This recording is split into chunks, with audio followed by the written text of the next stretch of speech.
Hello everyone, this is Srijit. Welcome to MCAC35 Advanced Database Management Systems.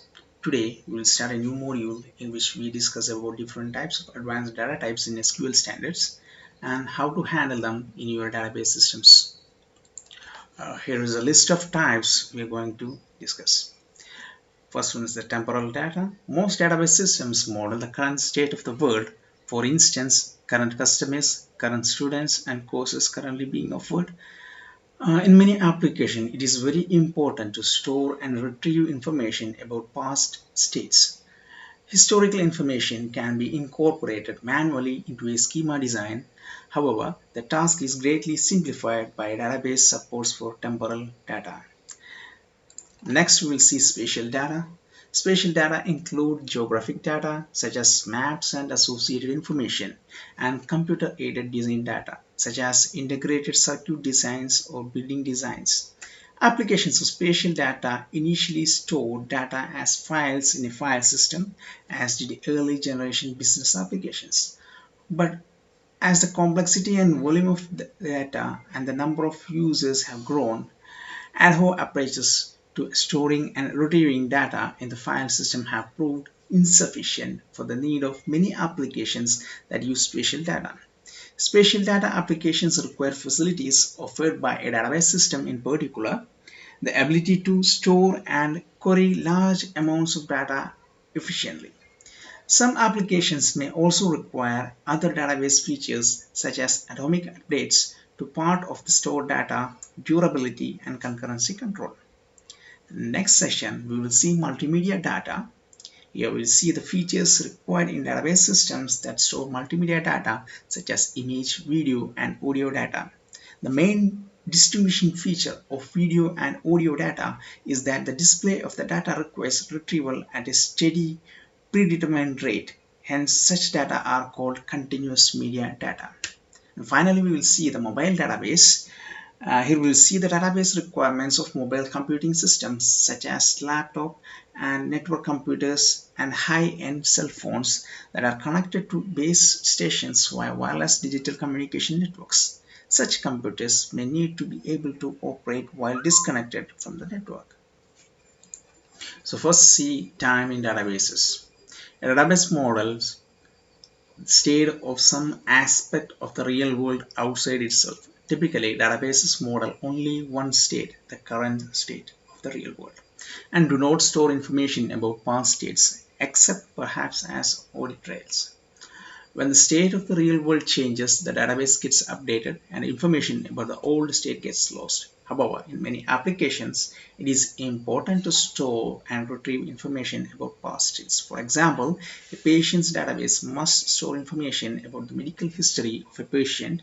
A factory monitoring system may store information about current and past reading of sensors in the factory for analysis.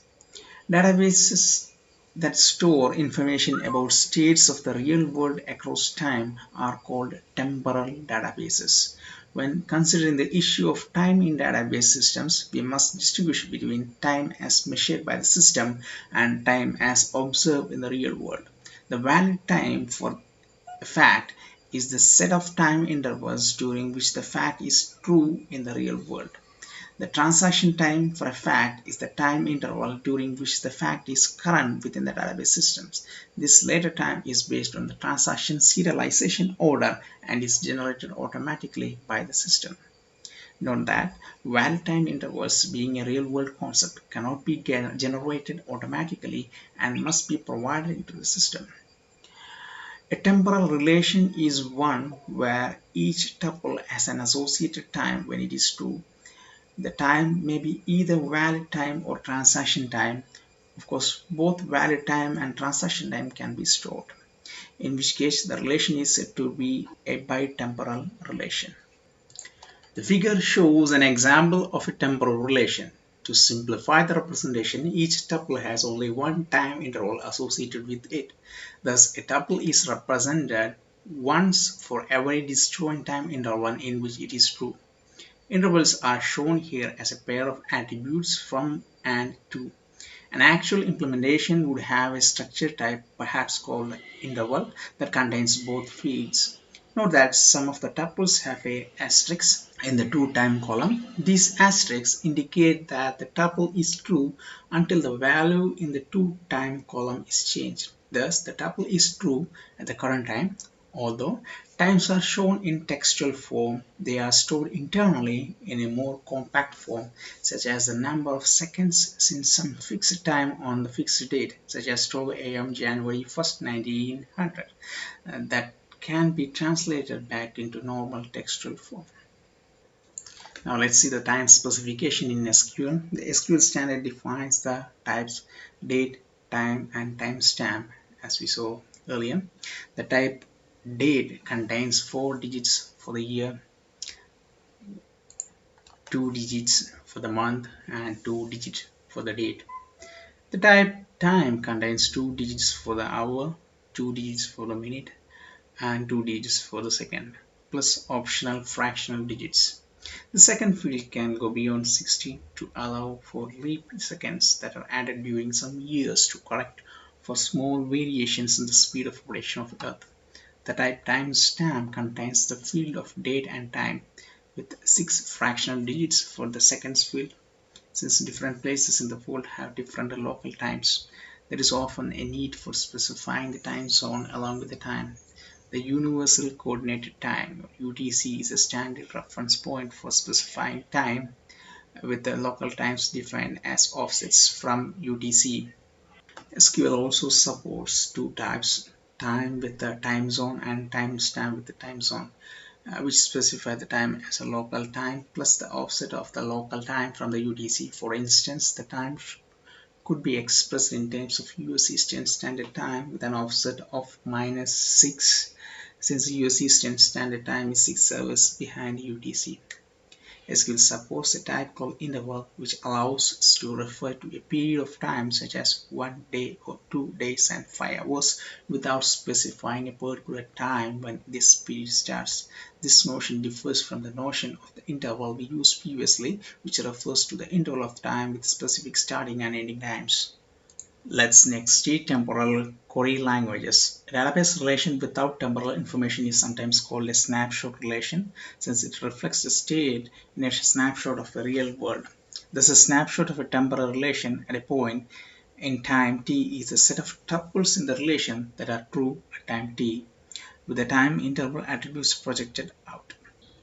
The snapshot operation on a temporal relation gives the snapshot of the relation at a specific time or the current time if the time is not specified. A temporal selection is a selection that involves the time attributes. A temporal projection is a projection where the tuples in the projection inherit their times from the tuples in the original relation. A temporal join is a join with the time of a tuple and the result being the intersection of the times of the tuples from which it is derived. If the times do not intersect, the tuple is removed from the result. The predicate precedes, overlaps, and contains can be applied on intervals. Their meanings should be clear. The intersect operation can be applied on two intervals to give a single, possibly empty interval. However, the union of two intervals may or may not be a single interval. Functional dependencies must be used with care in a temporal relation. Although the instructor ID may functionally determine the salary at a given point in time, obviously the salary can change over time. A temporal functional dependency, X functionally dependent on Y with a tau sign, which says it is a temporal functional dependency, holds on a relation schema R if for all legal instances R of capital R, all snapshots of small r satisfy the functional dependency. That's all for today. We will meet next class with spatial data. Thanks for listening.